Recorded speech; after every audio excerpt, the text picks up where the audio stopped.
अस्सलामुअलैकुम मोअज़्ज़िज़ ख़वातीन व हज़रात। ज़िंदगी में अगर आपके पास पैसा आए तो पैसा खर्च करने की प्रायोरिटी सेट कर लें, क्योंकि मैं ऐसे बहुत लोगों को जानता हूं जिनके पास पैसा बेइंतहा है लेकिन खर्च करना नहीं आता। तो सबसे पहले पैसा खर्च करने की प्रायोरिटीज़ जो मैं समझता हूं कि वो है सेहत पे पैसा खर्च करें, क्योंकि तंदुरुस्ती हज़ार नेमत है, सेहत है तो सब कुछ है। दूसरे नंबर पे मैं समझता हूं अगर आपके पास पैसा है तो सवारी सबसे इम्पोर्टेंट है। तो welcome to my cars collection.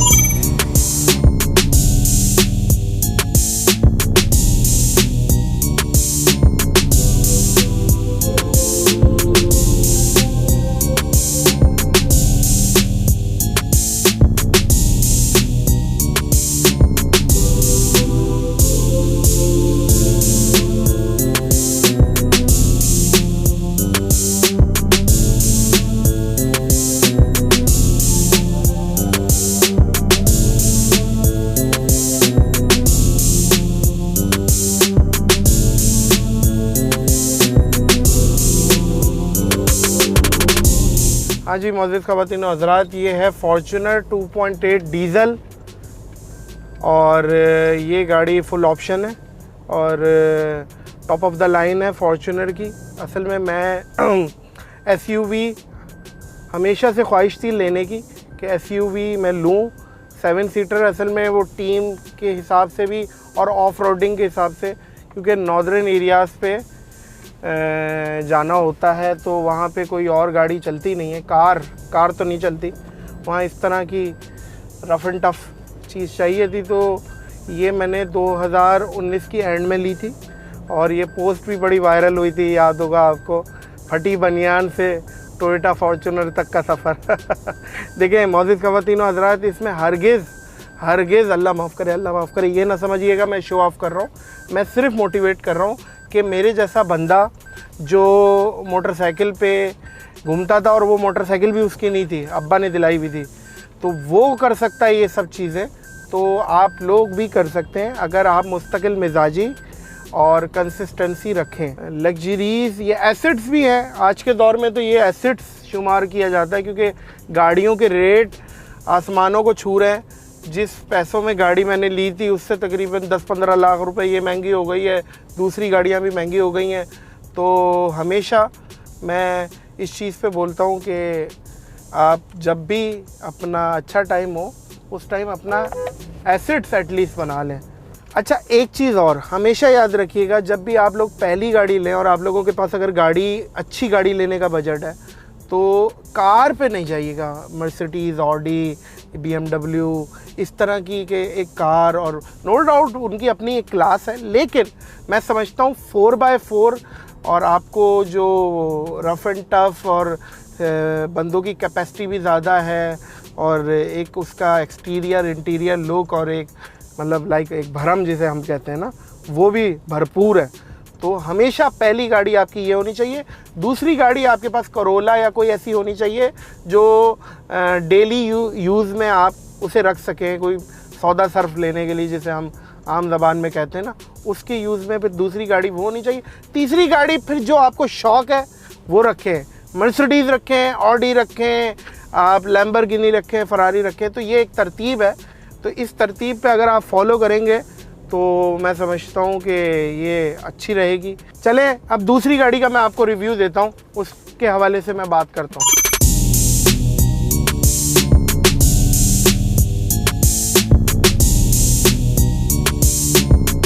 अच्छा जी मोअज़्ज़िज़ ख़वातीन व हज़रात, ये है करोला मेरी फेवरेट गाड़ी है, इसको सबसे ज़्यादा मैं चलाता हूँ।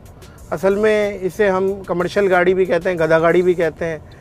कराची की रोड के हिसाब से बहुत बेहतरीन गाड़ी है और सबसे ज़्यादा रीसेल भी है, सबसे ज़्यादा दिखती भी है।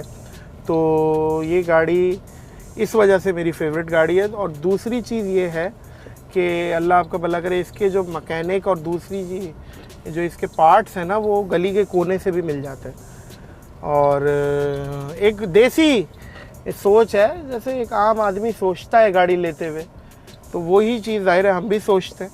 तो इसको बल्कि एक दफ़ा मौलाना तारिक जमील के घर फैसलाबाद हम लोग सारे 7.5 बंदे हम लोग गए जिसमें रिजवान भी था, इस वजह से 7:30 बोल रहा हूँ। मौलाना के अंदर में घर में इंटर हुआ, मौलाना मिले हमसे। मौलाना मुझे बोल रहे हैं कि कैसे आए हो, प्राडो पे आए हो? मैं कहा नहीं मौलाना, करोला पे आए। फिर मौलाना ने जब बंदे गिने, मौलाना ने कहा ये करोला वाले तो बंदे ही नहीं है। मैंने कहा बस हम एडजस्ट हो के आए।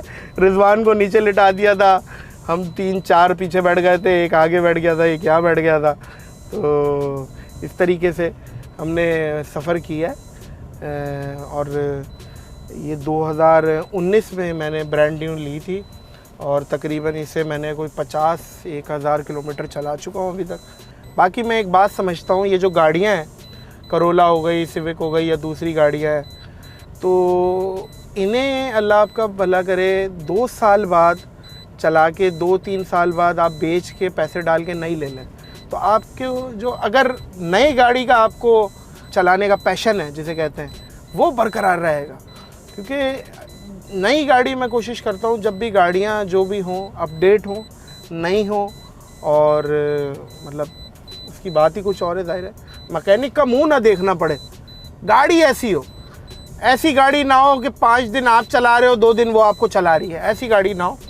तो हमेशा मैं बोलता हूँ कि गाड़ी पे इंसान अपनी ज़्यादातर जो कमाई है वो गाड़ी को अपडेट करने में लगाए। अच्छी बात है, क्योंकि मर्द हजरात की सवारी में ज़्यादा टाइम उनका गुजरता है।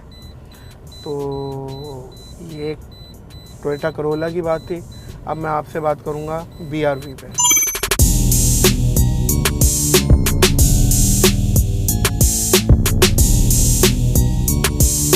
तो जी मोअज़्ज़िज़ ख़वातीन व हज़रात, ये है होंडा BRV और ये मैंने तकरीबन 3-4 दिन हुए हैं ब्रांड न्यू निकलवाई थी शोरूम से। और इसको मैं गरीबों की रेंज रोवर भी बोलता हूँ। इसमें भी 7 बंदे 7.5 बंदे, हम रिजवान वगैरह आ जाते हैं सारे। हम लोग शूट पे जब आउटडोर निकलते हैं उसके लिए ये मैंने ली थी, क्योंकि फॉर्चूनर पे और अल्लाह आपका भला करे दूसरी या करोला पे वो मेरी आउटडोर की रिक्वायरमेंट्स पूरी नहीं हो पा रही थी, इस वजह से इसको मैंने ली थी। अच्छी गाड़ी है, इस प्राइस रेंज में आपको एक अच्छा ऑप्शन मिल जाता है। और बल्कि अभी इस पे मैं outdoor to Tando Adam out of city भी गया था, अच्छा एक्सपीरियंस रहा।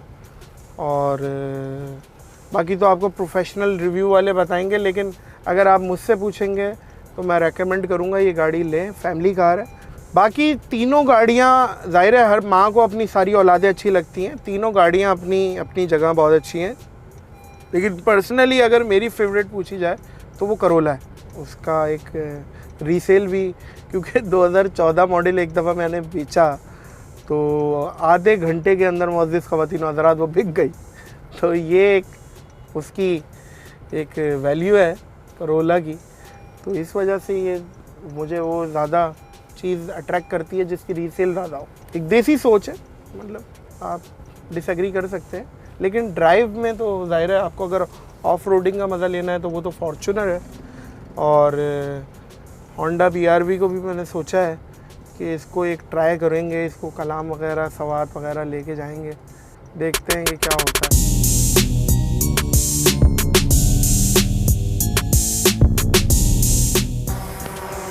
ये था जी रिव्यू गाड़ियों का। ज़ाहिर है आप लोगों की बदौलत ये सब कुछ मिला है मुझे। ज़ाहिर है आप लोगों ने देखा है, उससे व्यूज़ जनरेट हुए हैं, उससे मैंने पैसे कमाए हैं, उससे ये सारी लग्जरीज़ ली है।